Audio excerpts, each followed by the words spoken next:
Hello again, everyone, and welcome to another edition of This Week in the World of Football. This is episode number 337 for December 31st, 2024. Happy New Year's Eve, everyone. I am your host, Randy Snow. On this week's show, the Kansas City Chiefs clinched the number one seed and a first-round bye in the playoffs. An AF1 team goes dormant for the 2025 season, and Eagles running back Saquan Barkley does something that only 8 other players have ever done in the history of the NFL. But I'm not here all by myself. Across the table for me, as always, is my son, Adam. While that is also impressive, I also feel like Saquon's 2024 campaign, there should be an asterisk next to it, and I'm sure we'll get into that a little later on. Oh, really? Don't get me wrong, I'm impressed, but at the same time, got to throw an asterisk next to it. Oh. I think I know what you're talking about. I'm sure you do too. We'll discuss. We come to you each week from the fabulous World of Football Man Cave, located right here in the center of the football world, Kalamazoo, Michigan. We're here to promote the game of football in all its many forms, past, present, and future. Our goal here is to educate, inform, and entertain our listeners with the glorious buffet that is the world of football. All this while keeping a close eye on the rich history of the game. Thanks for checking out our podcast. We'd love to get your feedback on one of our many platforms: Apple Podcasts, SoundCloud, TuneIn, Spotify, iHeartRadio, and Amazon Music. So you can simply ask your Alexa device to play the World of Football podcast. We also have timestamps down in the descriptions of both the podcast and many of our YouTube videos, so you can go right to the topics you really want to listen to. You can also find our podcast in its full audio form on our YouTube channel. Just search for The World of Football Kalamazoo or use the handle @The World of Football in the YouTube search bar. You will now find over 500 videos on our YouTube channel, including Just Lying Around, the Lions versus 49er preview and recap, our weekly NFL picks for Week 17, which actually turned out to be our 500th video last week. Dang. And we've already got a few more since then. We have upcoming videos, Just Lying Around, the Lions-Vikings preview and recap, and our weekly picks for Week 18 in the NFL. That's right. That should go up later this week. Since there's no Thursday night game, we'll probably be a little more fluid with whenever we get that up. We'll just see how Aaron's schedule is. I don't know if he's still on vacation. I go back to work Thursday, so I'm not too happy about that. But we don't have a Thursday night game to worry about, so Right. At least by the weekend, you'll have the picks up. And if you're anxious to get your picks in, as always, we have the post up in the community tab of the YouTube channel. So go over there, leave your picks, or send Randy an email, I guess. I think Leonard does that all the time. He's already gave me his picks for Week 18. Man, he's always on top of it. Yeah, he's already already submitted them, so they're already on the spreadsheet. All right, so now let's begin our weekly tour around the world of football, and we're going to start off this week with scores from a number of college bowl games, 18 of them to be precise. Let's see, last Tuesday, as we were recording, there was a bowl game going on, and it was the Hawaii Bowl, where South Florida defeated San Jose State 41-39. Get this, in 5 overtimes. Let's see, on Thursday, it was the Game Above Sports Bowl, played at Ford Field. What did it used to be? It used to be the Little Caesars Pizza Bowl and the Quick Lanes Bowl. Quick Lanes Bowl was the and most it used to be the recent Motor one. City Bowl. Yeah. Before that, it was the Cherry Bowl. Way back when. I remember the first. Was it the Cherry Bowl? I don't know. The first ever Cherry Bowl was between what was it, Army and Michigan State. Yeah, at Ford Field, way back in 2002. But yeah, so now it's the Game Above Sports Bowl, and it was Toledo over Pittsburgh, 48-46. That game went to 6 overtimes. Let's see. Also on Thursday, it was the Rate Bowl, Kansas State over Rutgers, 44-41. Another Thursday game, the 68 Ventures Bowl, Arkansas State over Bowling Green, 38-31. Let's see, on Friday it was the Armed Forces Bowl. It was Navy improving to 10-3 on the season, and they beat Oklahoma 21-20. Did you see any of this game? I watched the last bit of it. I did not. All these bowl games I've just been so behind on. Pretty busy with other stuff, being on vacation and all that.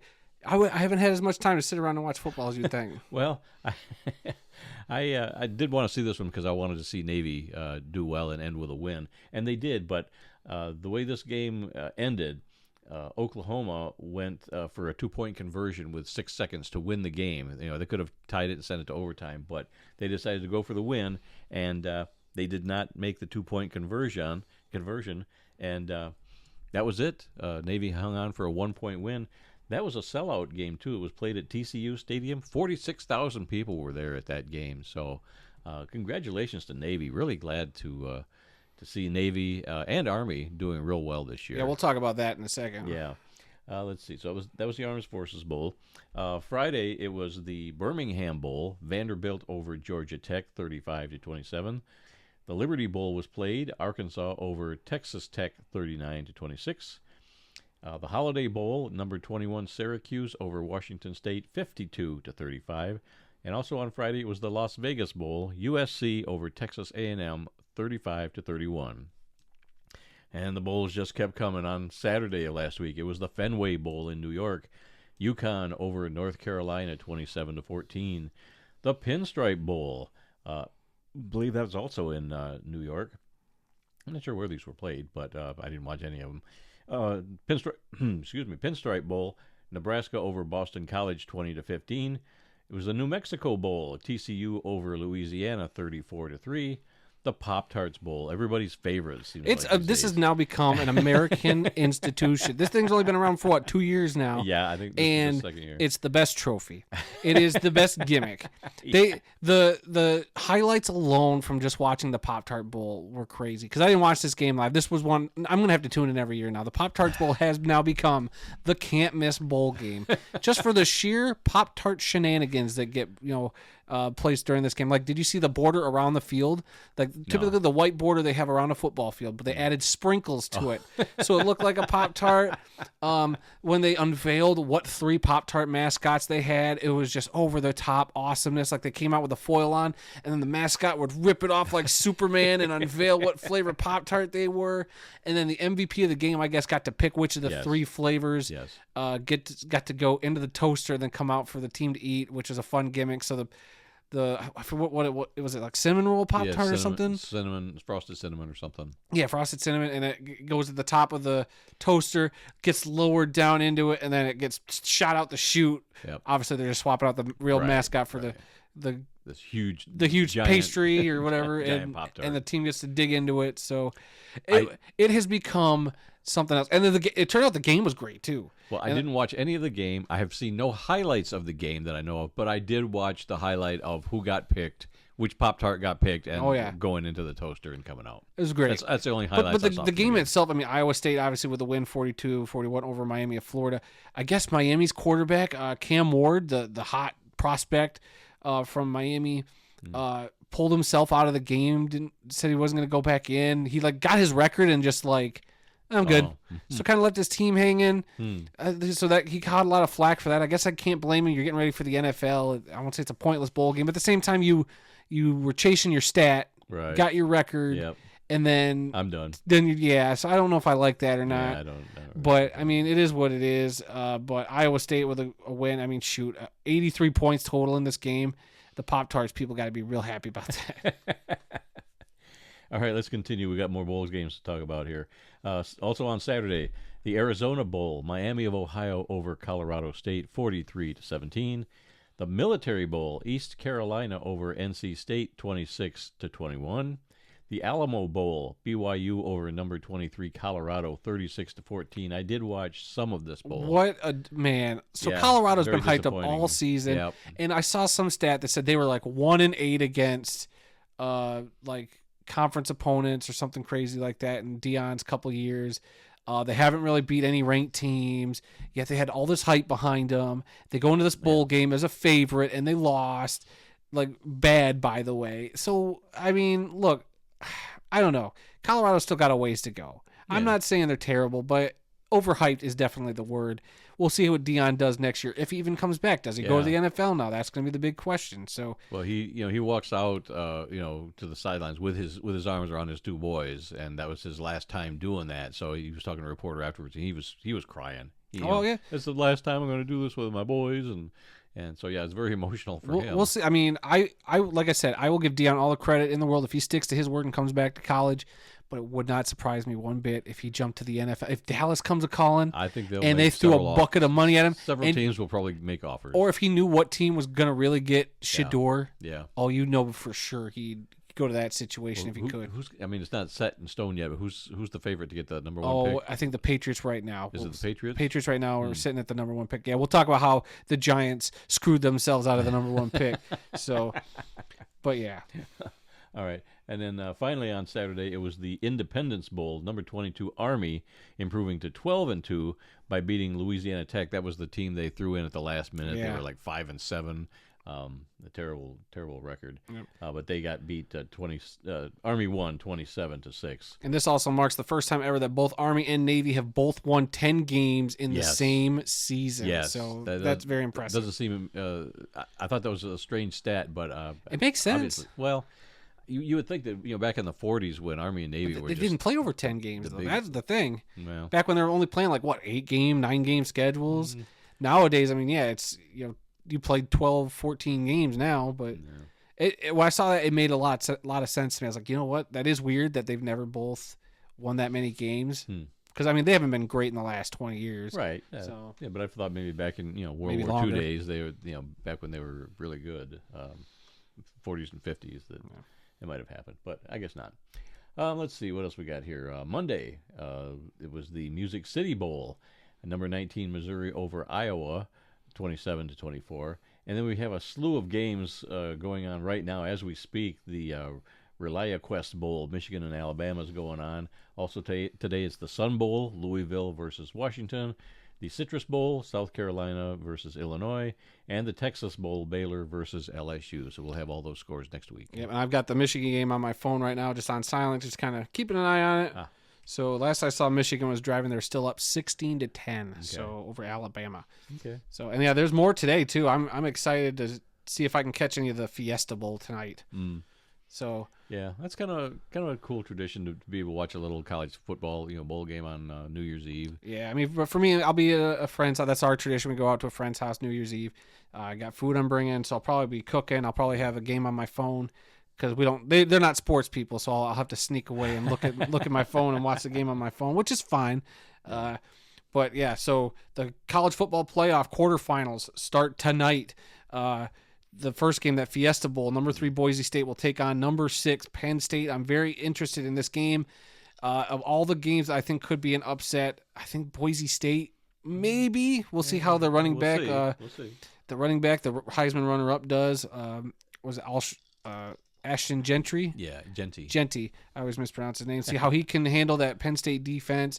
But Penn State also seems like they got a team right there that it could also make a run. So we'll see how that goes. Then we have triple header on New Year's Day. Tomorrow, the Rose Bowl, Oregon versus Ohio State. Oregon ranked number 1, Ohio State number 8. This is the game for Christmas. My girlfriend got me those football drinking game cards. I think I showed you that at our Christmas thing. Yep. But yeah, so we tried that out on the Thursday night NFL game, which we'll talk about. Not a great experience for reasons, which we'll talk about. But we have set aside, we're going to watch the Rose Bowl, and we're going to play this drinking game with these cards because it should be a lot of fun. There should be a lot of scoring.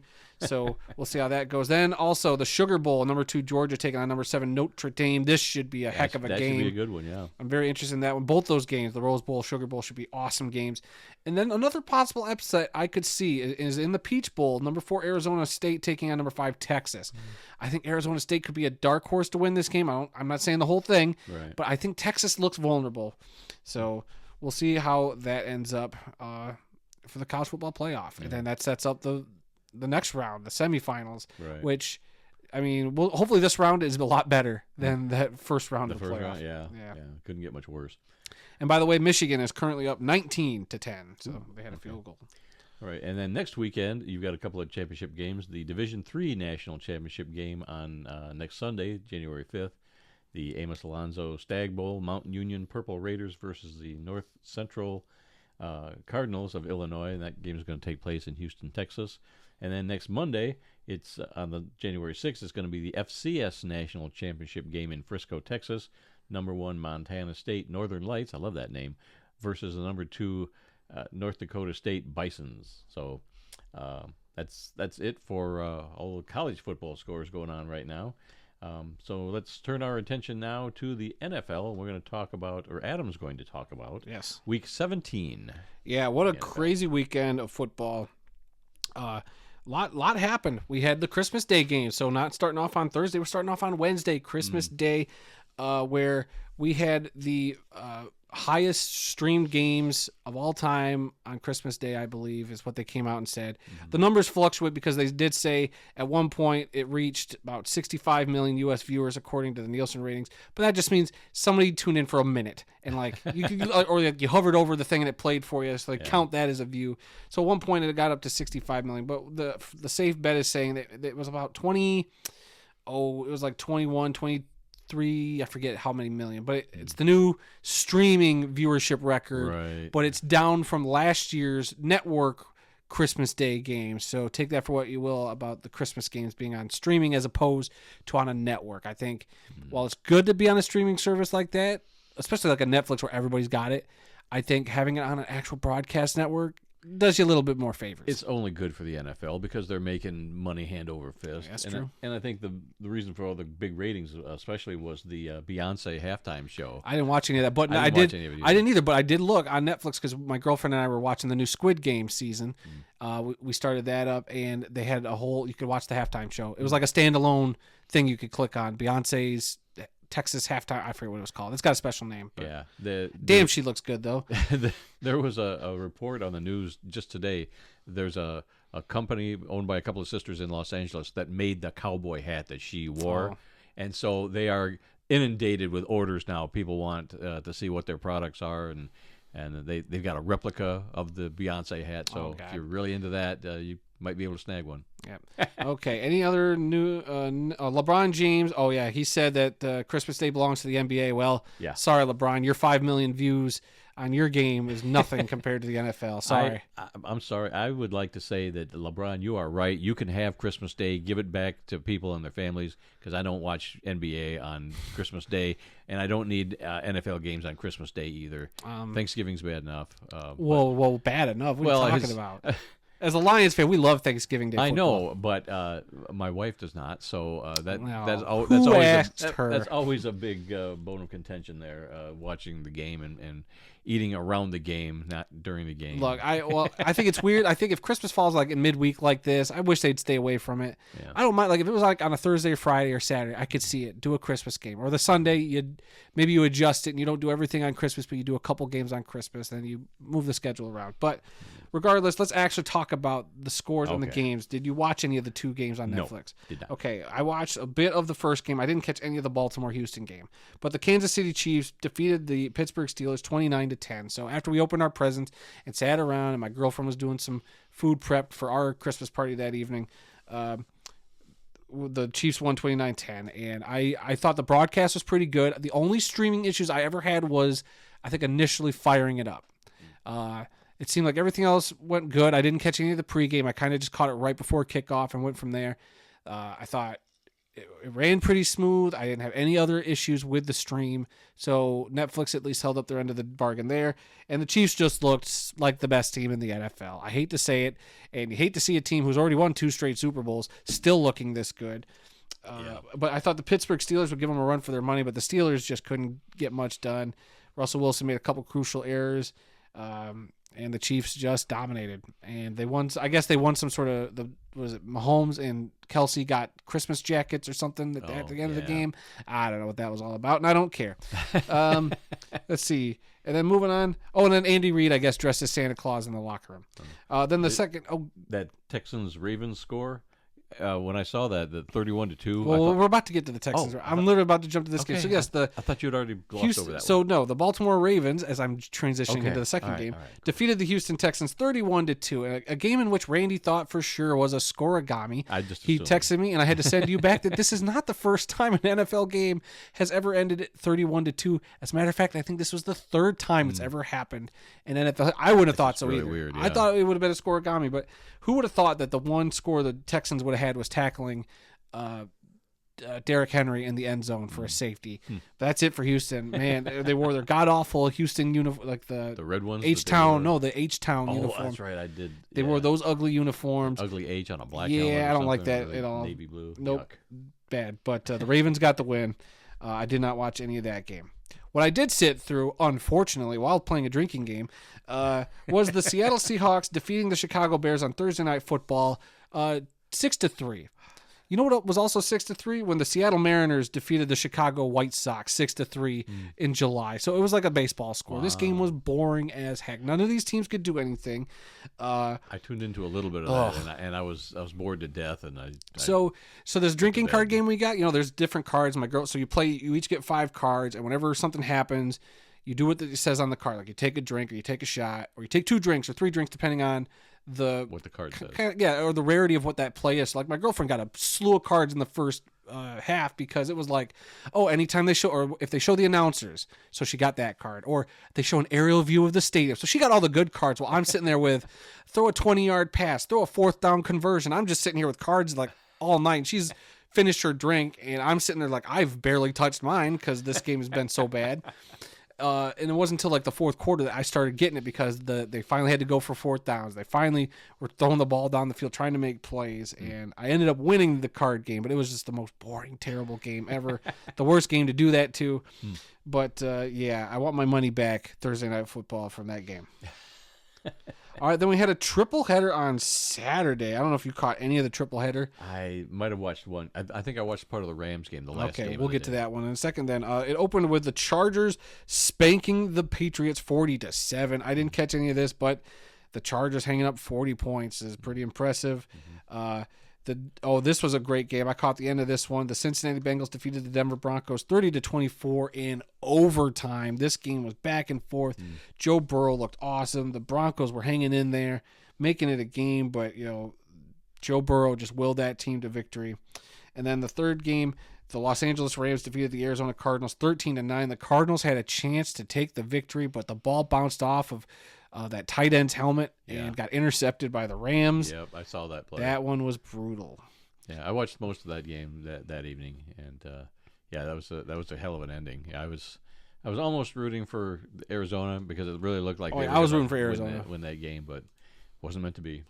Yeah, and we didn't do a great job of putting down notes on what games got what playoff, spots or whatnot. So I'm trying to pull that up as I speak. Hopefully it works this week. Last week I tried to pull up this page on NFL.com and it wouldn't work. Well, most of what we've been doing lately is just talking about which ones have been eliminated. And I figured, by now with 1 week to go, we all know that there's only a couple of teams that are even in contention anymore. So I think there's only 1 or 2 spots in each conference. With the win, the Chargers on Saturday got their playoff spot locked up. The Bengals are still in the Bengals and Broncos are still in the hunt after their games. So there's 3 teams left in the AFC still hunting, 2 teams in the NFC, and we'll talk about that in a second. So I have that page at least ready to go.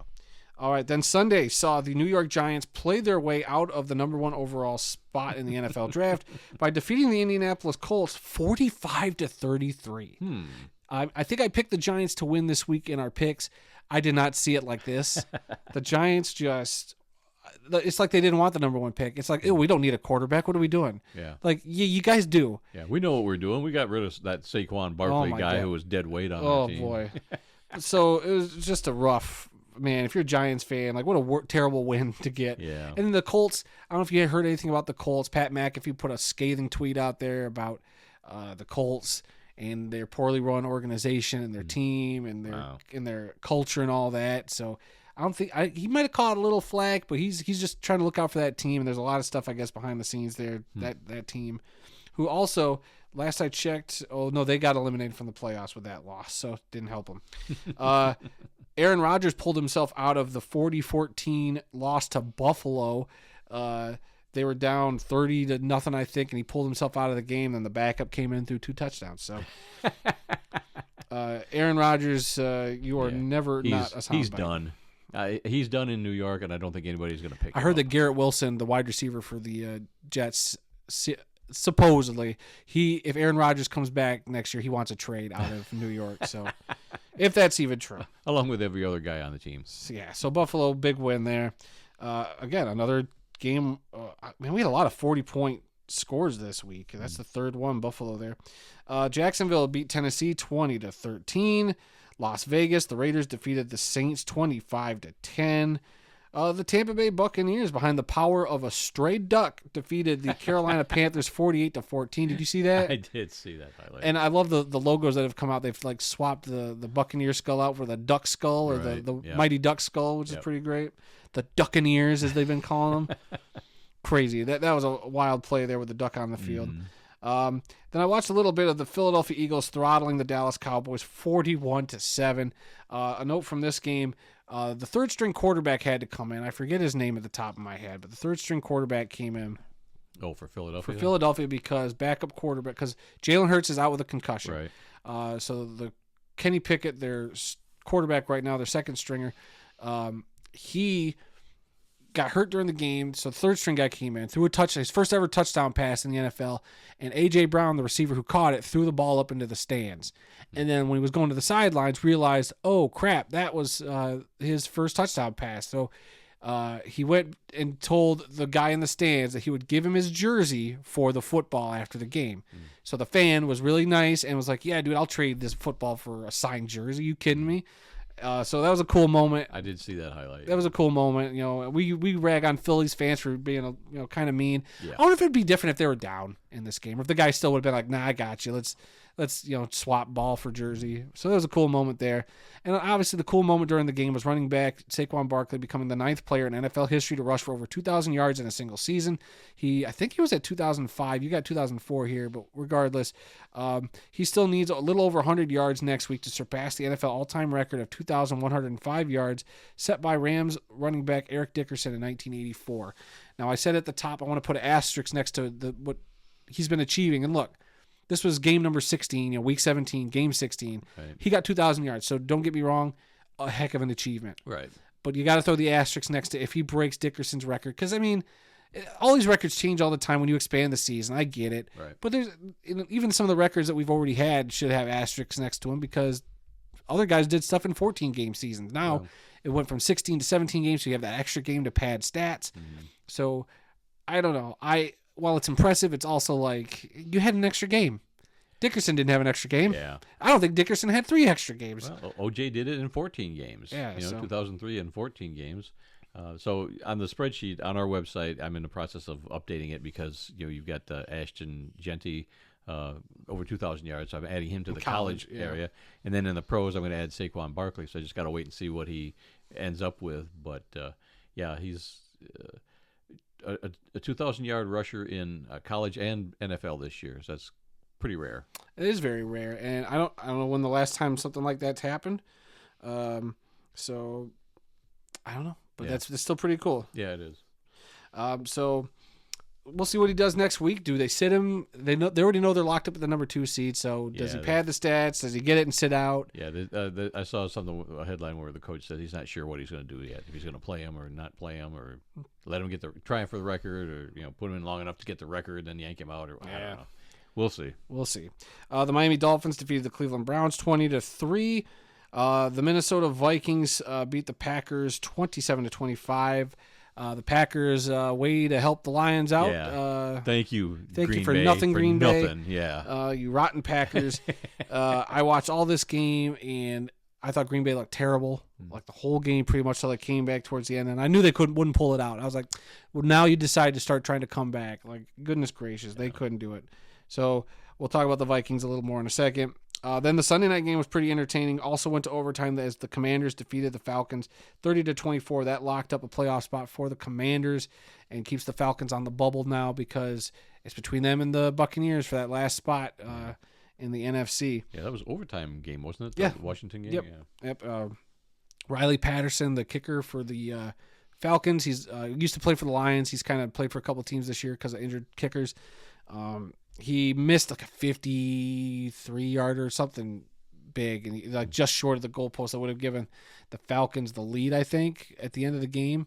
Or would have been to win the game. I forget. He missed a big kick, and I think that's what took it to overtime. So, so congratulations, Commanders. What a heck of a season they've been having. Jaden Daniels just looks absolutely awesome.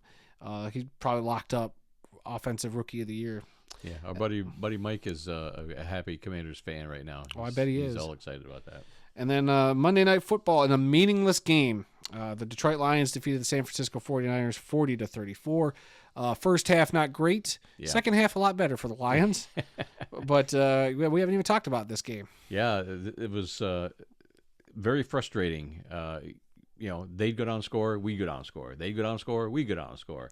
It was very back and forth until the Lions missed a fourth down. Our defense could not stop San Francisco. Whatever they wanted to do, they did it, and they would just march down the field. Of course, they weren't. San Francisco wasn't having much success on defense. Success against our offense either. So yeah, it was a shootout. I'm surprised that it was only 40-34. I thought it was going to be a couple of teams in the 50s. It was on pace for looking like that for a while. The big difference I think is in the second half. The Lions defense did play marginally better. They capitalized on a couple of Brock Purdy mistakes, like some really bad. I'm like, what in the world? He just let the ball sail a little too much, and Kirby Joseph got 2 interceptions tonight to make him the league's leading interceptor. I guess he's got 9 on the season now to lead the NFL going into the final week of the season. So the Lions came into play. If the Packers would have won, the Lions would have just wrapped everything up, which would have been awesome. But it was technically a meaningless game because all the marbles are on the line for next Sunday night because the NFL came out with their schedule. And the Lions are playing the final game of the season against the Minnesota Vikings for the number 1 seed for the NFC North. And the loser gets the 5th seed. Like it's 14 and 2 teams. A team is going to be in the 5th seed. Yeah, a team is going to be in the 5th spot. Have to go on the road with a 14-win season and 3 losses. That's ridiculous. Can you imagine the chaos that'll happen if these 2 teams tie? Like I haven't even read that scenario yet. I'm sure it's out there. If what would happen if these 2 teams just tied that game on Sunday night? But I don't know. I shudder to think what would happen. But I think the Lions would technically still win the division. I think so because we already beat Minnesota. Right now they have the tiebreaker. Yep. So if there's a tie, I don't know if that. I think Detroit would get the division at the least. But does that open the door up for Philadelphia if they? I don't know. It's a bunch of crazy scenarios. I mean. Yeah, so but I'll say this about the game last night. Detroit's defense, yes, is banged up. They got a bunch of new guys in there. It's not the same defense they had. They've just lost so many good players on defense. But what Detroit does is they hang in there. They don't go away. They keep the score close, giving themselves a chance towards the end of the game. And one little slip up, like that first interception, the defense said, "Oh my gosh, we can actually play. We can actually stop these guys on a drive." And the defense changed somehow. It's like they woke up at that point, and then they got a second interception, and it was just that's what Detroit does. They don't go away. They don't give up. They keep fighting. They keep clawing, and one little mistake by the other team, and Detroit's right there to pounce on it, and that's exactly what they did. But then Detroit's also a team that if you make a mistake, Detroit's usually unfazed by their own mistakes. I mean, we watched the game earlier this year. They had 5 interceptions, and they won the game. Yep. Absolutely crazy. Because they just hang in there, and they just keep on going. What was your thoughts on, because I talked to Kyle about this on Just Lying Around, what are your thoughts on the stuff going around about the Lions should have sat guys? The Lions, this was a meaningless game. Why are you even playing your starters? The game next week is for all the marbles. Why aren't you resting up for that? Because that game next week, whether it meant something or not, is going to be just like this one. It's going to be a real shootout. The 2 offenses are going to do great. The defenses, who knows, how the defenses are going to play, but it's going to be an offensive shootout. So you have no problem with them not resting guys? No, because the next week is going to be even harder than this week. You thought this game was bad? Next week's going to be even tougher. They need to be ready, and they need to stay on their toes. Yeah. So that's, I agree with that. I didn't think the Lions would have to get this high with shoot this many points with the 49ers. Mm-hmm. I thought the Niners, I wouldn't say would lay down, but I definitely didn't expect them to hang up more than 30. They play a lot better than I thought they would. The Niners played pretty tough. They're very similar teams, the way they're built, because the Niners had guys like that offensive line. While they were banged up, they have depth. They had guys on that offensive line that aren't starters, and they played really well. So kudos to them. So all right, we're going to quickly go through some of your other notes that you had. Obviously, we barely touched on it, but with the win, the Chiefs clinched that top seed in the AFC. They get the first round bye. We talked about the Chargers getting their playoff spot, and the Eagles with that win, they got the NFC East championship. So they've pretty much locked up the number 2 seed no matter what in the postseason. We didn't talk about this, but the Lions re-signed quarterback Teddy Bridgewater this last week. He led high school Miami Northwestern to a state title down there in Florida. They're the first team with 2 running backs and 2 wide or this is for the Lions. Yeah, for the Lions. Oh, sorry. The Lions are the first team with 2 running backs and 2 wide receivers with over 1,000 scrimmage yards apiece. Yeah. That's something else Kyle and I talked about briefly. So very impressive stuff that the Lions have done historically this season. Yeah, I did see Bridgewater on the sideline. I saw Yeah, him some walk too. past the camera He was once. listed as the emergency quarterback. He was dressed. He was ready to go in there if he had to, but Yep. it wasn't called on. All right. And then the last thing we got here is they did announce the 15 modern-day finalists for the Pro Football Hall of Fame class of 2025. I don't know if there's ones you want to highlight. There's a lot of names on here that I am very familiar with, a few that I am not, and a couple I'm like, why is this guy... I wouldn't put him in the Hall of Fame, to be honest with you. So. Well, it's most of the names, like you said, I don't even recognize a lot of these guys. The first one going down the list, Torrey Holt, of course, with the St. Louis Rams and the Jacksonville Jaguars. Luke Kuechly, a linebacker with the Panthers. Eli Manning, of course, Eli's going to go in. You just know, when you look at this list, you know who the popular players are, the ones that they want, all the fans will be excited about. So Eli's definitely in. I'll bet you Torrey Holt's going to get in. Steve Smith, wide receiver, he might get in. Terrell Suggs, he's another one, outside linebacker with the Ravens, Cardinals, and Chiefs. Jared Allen, I think, should get in. He's a defensive end. He played for a lot of teams throughout his career. He was always a menace. I mean, he was a heck of a guy to watch play. Yep. Another guy on this list, Steve Smith Sr., you already kind of mentioned. He was great. Terrell Suggs was great. Played a long time. Adam Vinatieri, the kicker. Game-winning Super Bowl kicks. Yes, they need more kickers, and he was a good one. So he'll probably get in. Darren Woodson, I think, would probably get in. Everybody else, I'm kind of suspect. Like, maybe Luke Kuechly, I would also say get him in there. Torrey Holt, Antonio Gates, the tight end for many years. He was one of the best tight ends to play the game. I will always push back on Eli Manning getting into the Hall of Fame. I hate to say it. I like Eli. Hall of Famer, I don't think so. He won a couple Super Bowls. Beat Brady twice when nobody thought they could beat. Fair, they could be beaten. Fair, but that is not a Hall of Fame career. He was such an up and down quarterback. Yes, he won 2 Super Bowls, and that's usually what gets you in. If you get the Super Bowl, it's like an automatic stamp, which I don't know if I agree with. Well, it's like, in college, if you win the Heisman Trophy, you're going into the College Hall of Fame at some point. Yeah, I don't know. To me, Eli Manning does not scream Hall of Famer. But he'll get it because he's on TV, because Manning of the name. It's what's he got the 2 Super Bowls against Tom Brady that everybody talks about, like the immaculate Super Bowl victories there. So I don't know. I just don't think the whole resume is there for being considered one of the greatest quarterbacks to ever play the game, and you're going into the Hall of Fame. Deion Sanders said it a few years ago. It's like the Hall of Fame's getting watered down with pretty good, not great. And to me, Eli was good. Mm-hmm. I wouldn't even say he was pretty good. I wouldn't even say he was great. He was good.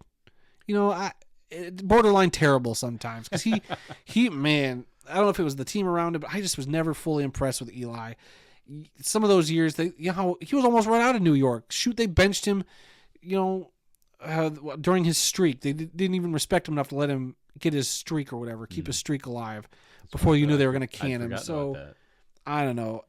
So I'll have to push back on Eli. I'm sure people can make a great argument for maybe why he should be in. If you were to just point blank say, is Eli Manning a Hall of Famer? I just say no. I don't think he is. But he'll get in anyway, so it doesn't matter what I think. Yep. Okay. Well, that's it for NFL news.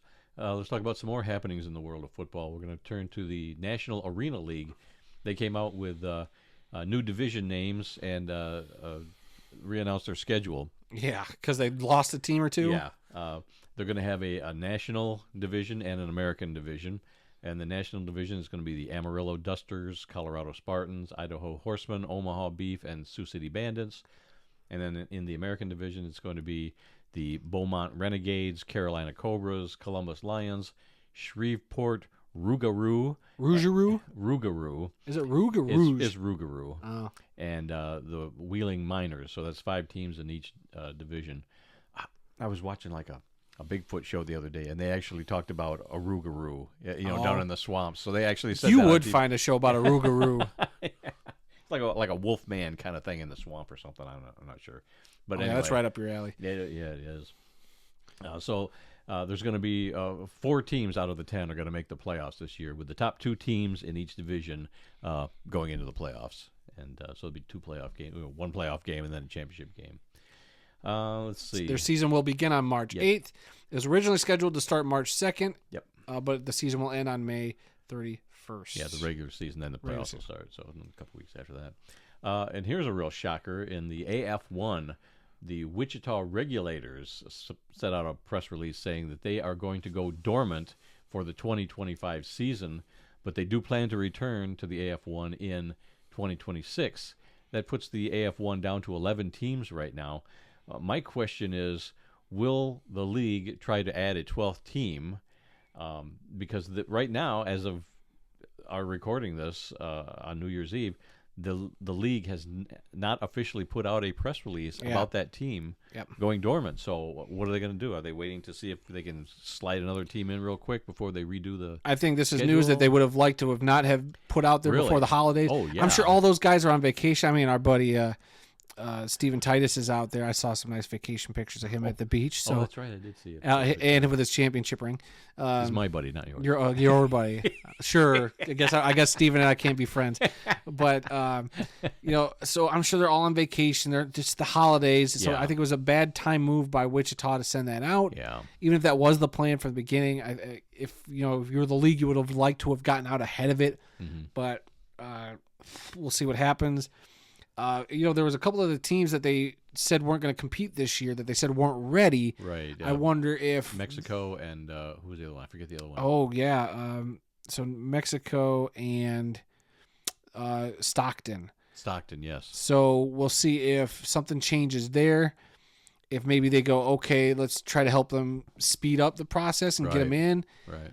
Or do they find another team that's kind of in limbo between these leagues? Do they poach a team from another league? Who knows? I'm not we don't know. No, it's just we have no insider information on that. This is clearly speculation on our part. Or do they just roll with the 11 and adjust their schedule? I mean, it's doable, but it would be nice to have an even number of teams and be less complicated, to say the least. Or does this unfortunately mean they're going to have to pick one of the 11 and say, sorry, you're going to have to wait till we're going to go down to an even 10. We'll let you sit out another year That's and come back next year. year. That's the worst case scenario, I think. So it'll be interesting to see what happens, whether they're going to add a team, subtract another team to keep it even, or just roll with what they got. Or could there be a miracle situation where maybe they figure out what's up with Wichita and they get them on their feet and they're like, oh, never mind, we're good. Yeah, and the league has taken over teams before and run them for the year. True, but this is a league that's trying not to do that. Right, absolutely. So we'll see what they end up doing. Like I kind of speculate, like they're on their holidays. Steven Titus even told us when we interviewed him about how, the league, this is kind of the time of the year where it's slow. They're not really doing much. So I'm sure they're going to regroup in the new year. And this obviously have to be the first thing they got to tackle and get resolved and then get everything situated because they already got tryouts going. I see Arizona Bandits tryouts happening. I'm sure other teams are doing the same thing, trying to get their rosters together. They've got a national combine going on in Florida somewhere. Yeah, because they made that. I was wondering if we should maybe make a quick trip down to Florida. Sir, it is a little too early to start planning trips for 2025. I got 4-wheel drive on my truck. I can get us past. You don't have a truck. Don't Tennessee. Lie. You don't have a truck. You have a hybrid van. It's an and you SUV. Have a beat up old. I don't even know what that called. GMC, whatever. It's a Terrain. But it's not great. a truck. Wow. Your definition of a truck is not the same me. as America's definition of a truck. It's got 4-wheel drive, and I can go anywhere in it. Okay. So yeah, when I saw that they were having a big national combine down there, I thought, ooh, I could shoot right down there. You probably could, Randy. Days. Me, on the other hand, I can't. Yeah, that's so true. Go for it.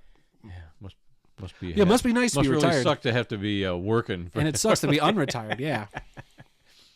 And because this is New Year's Eve, it's our last show of the year. I thought maybe we'd run down just a quick list of everything that we have done this past year because there's not a list big enough. We have done a ton this year. This has been one of our busiest years ever. I mean, as far as the things that we've done, the games that we've gone to, and the things that we've experienced. The progress we've made just as a YouTube channel alone. Yeah, that's something that's not on here. But I mean, obviously we did a lot. But I mean, we hit 1,000 subscribers this year in July. That was an awesome milestone. So technically, we can make money. I mean, it's not a lot of money, but it's just nice to kind of. We're making tens of cents on every video. It's great. We can probably afford a nice dinner at the steakhouse now. Ooh, whoa! Let's not. Okay, go for over. just two of us, we can't. Aaron and Kyle, we can't pay for the nice steaks for them.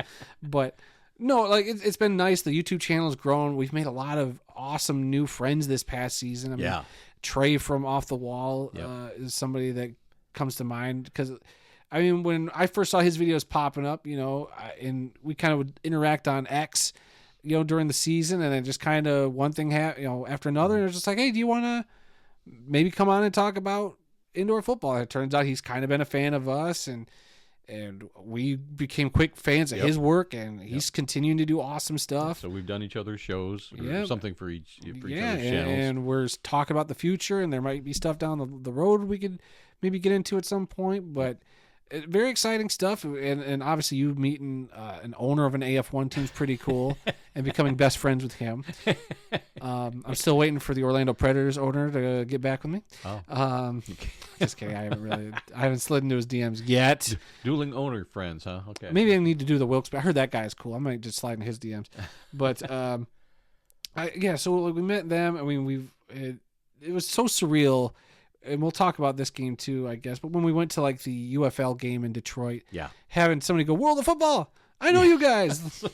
A guy in our section recognized us and called out to us, and actually came down. We talked with him before and after the game, and then let me just run down the list. Okay, go down the list. The year started out in early January, where we actually went to the Lions playoff game in January against the LA Rams. So we were there chanting Jared Goff and booing when Stafford came out.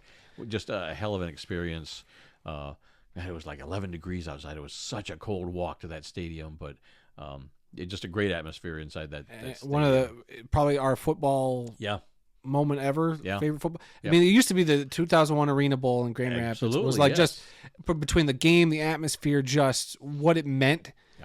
And then, I mean, obviously a playoff win is different than a championship, but for what the Lions have been through, 30 years since a playoff win, and to have a home playoff game like that in this new in the stadium that's been around for 20 years that they've never had a playoff game in, it was just surreal, and it gave me goosebumps. I probably teared up and cried a little bit, like after that win. They froze on your cheeks. Yeah, and against your former quarterback, like.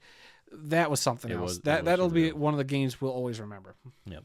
Then we went to that USFL game between the UFL game between the Michigan Panthers and the St. Louis Battlehawks. That's where we met Mike. Where we got to experience Jake Bates's 64-yard proclivity for kicking 64-yard field goals. He did it twice in that game.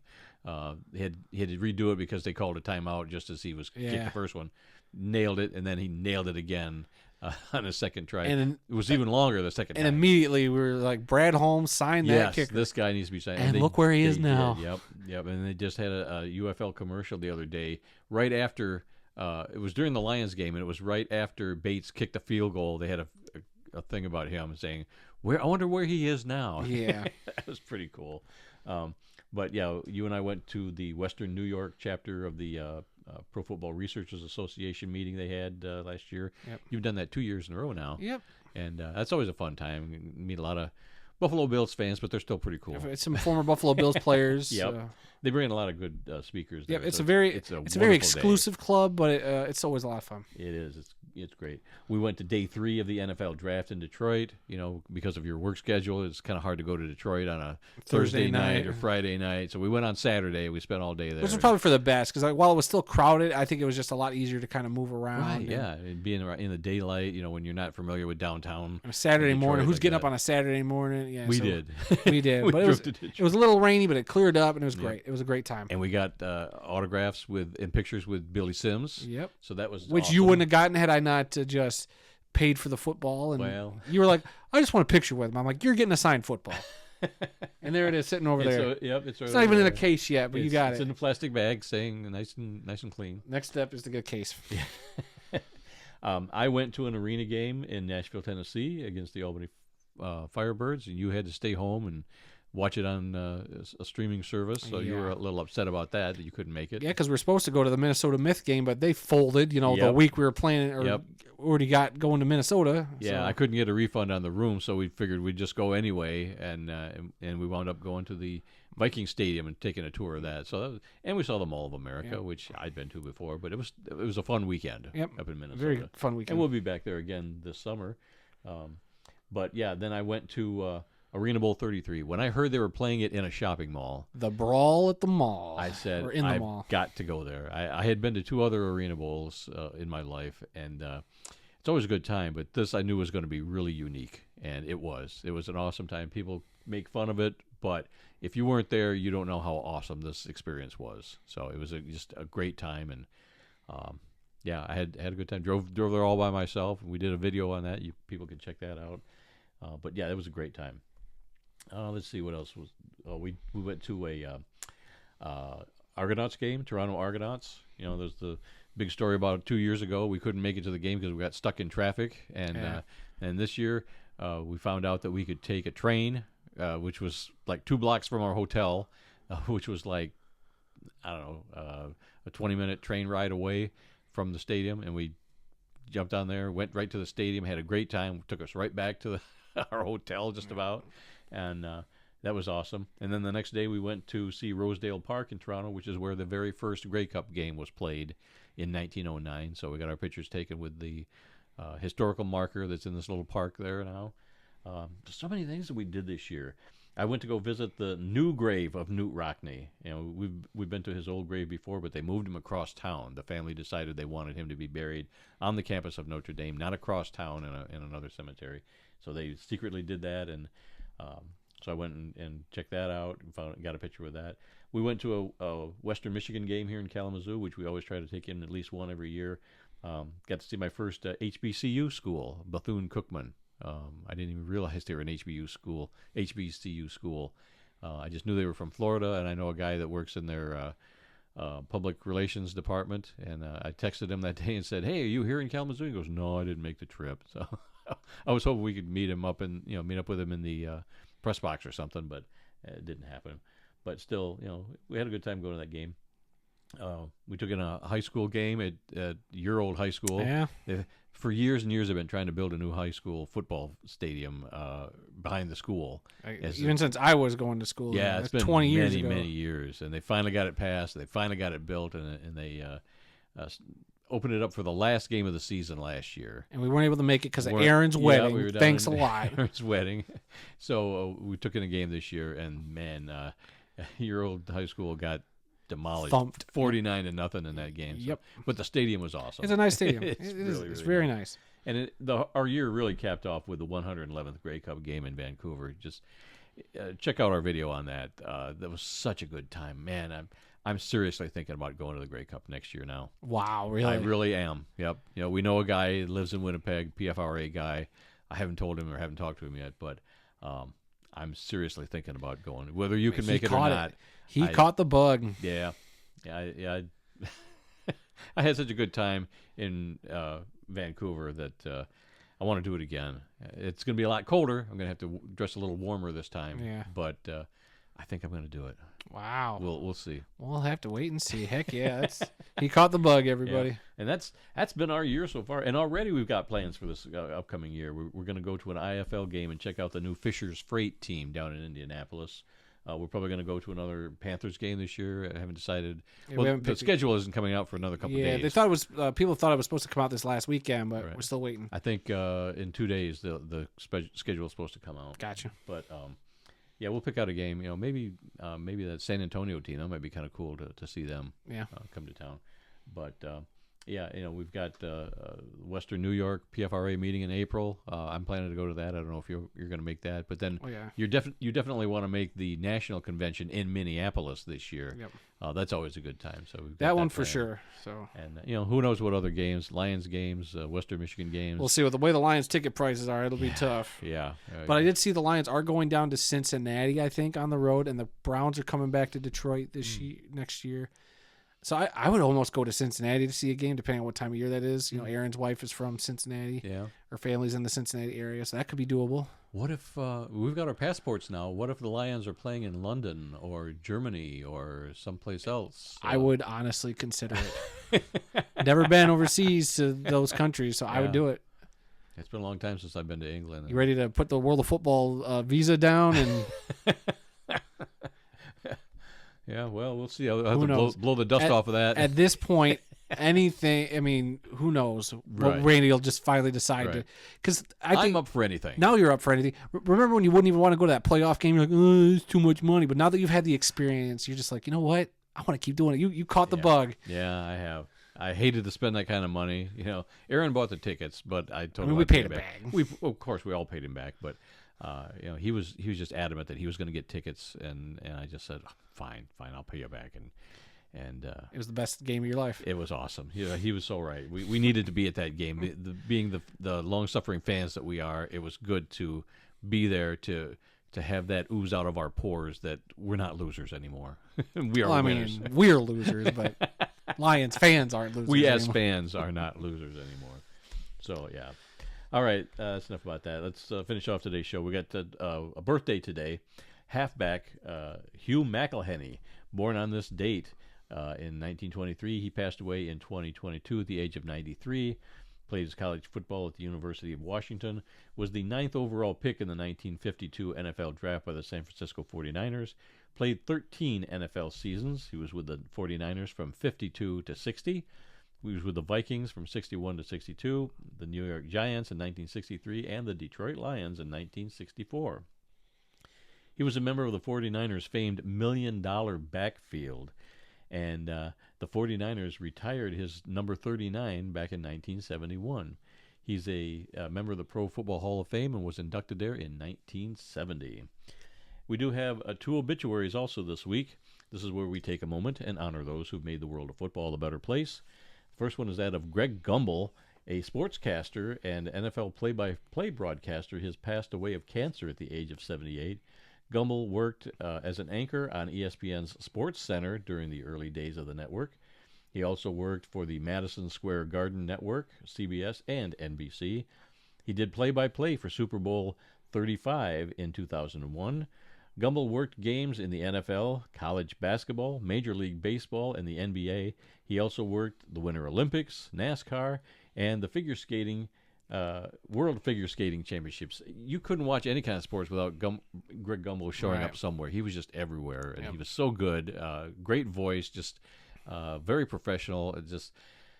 I loved watching him, and sorry to hear he kind of retired from broadcasting about a year ago because of his cancer that he was going through. But just a great broadcaster. Yeah, really sorry to hear that he passed away. All right, and our final obituary is that of Bill Bergey, a linebacker. Bergey, a linebacker in the NFL for 12 seasons, has passed away at the age of 79. Bergey played college football at Arkansas State and was selected in the second round of the 1969 NFL Draft by the Cincinnati Bengals. He played for the Bengals from 1969 to 1973 and was then traded to the Philadelphia Eagles, where he finished his playing career from 1974 to 1980. His final game was Super Bowl 15, where the Eagles lost to the Oakland Raiders 27-10. Bergey was inducted into the Eagles Roll of Honor in 1988 and the Philadelphia Sports Hall of Fame in 2011. Okay, and finally today, our upcoming events calendar. Sunday, January 5th, the Division III National Championship game in college football, Mount Union Purple Raiders versus the North Central Cardinals of Illinois. And the following day, Monday, January 6th, the FCS National Championship game in Frisco, Texas. Number 1, Montana State Northern Lights versus the number 2, North Dakota State Bison. Then on Monday, January 20th, you have the FBS College Football National Championship game, which will be played in Atlanta. And that's going to be followed by the Super Bowl 59 in New Orleans on Sunday, February 9th. So it's right on the corner. Yeah, I mean, we can see 2025 and January 1st from here. So, yeah, this is all it's going to be a quick month in January, I can tell you. Yep. Okay, anything else that you've seen pop up on your phone before? The big thing is that Michigan ended up winning that game against the Crimson Tide. They were 16.5-point underdogs, and they beat the Crimson Tide 19-13. Wow. Okay. Yeah, so good for Michigan. That's after the season they had after winning the national championship, it's probably a nice little boost going into 2025 with they're going to have the top quarterback recruit or prospect. And I'm sure they'll have national championship aspirations yet again. We'll see how they do. That's the one thing I'll give bowl games. It is a good kind of spot to kind of see where your team's at and start setting the stage for your next season. Yeah. So, all right.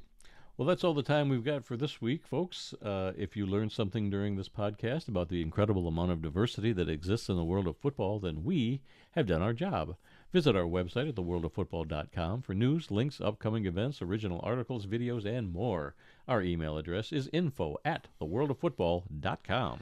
You can follow The World of Football on Facebook, X, and Instagram, where the address for all three of those is TWOF Kalamazoo. New episodes of this podcast are posted on Tuesdays and are available on SoundCloud, Apple Podcasts, TuneIn, Spotify, iHeartRadio, and Amazon Music. So you can simply ask your Alexa device to play the World of Football podcast to hear us on whatever Alexa devices you may have. You can also find the full audio version of this show on our YouTube page. Just enter The World of Football Kalamazoo or use the handle @The World of Football in the YouTube search bar. So please spread the word, subscribe, rate, review, give us a like, leave us a comment, let us know what you think, and please come be a part of the football conversation. And remember, folks, some people may love football more than we do, but nobody, and I mean nobody, loves more football than the two of us guys sitting here in Kalamazoo, Michigan, talking about football. Until next time, when we'll try and do a better job. Yeah, right. I'm Randy Snow. And I'm Adam Snow. And we'll see you all next week. No, we'll see them next year. Next year. Darn it. You got me on that one. Yes, I did. I love to end 2024 on that. Yeah, you always get the last word. Last word of the year. Yep.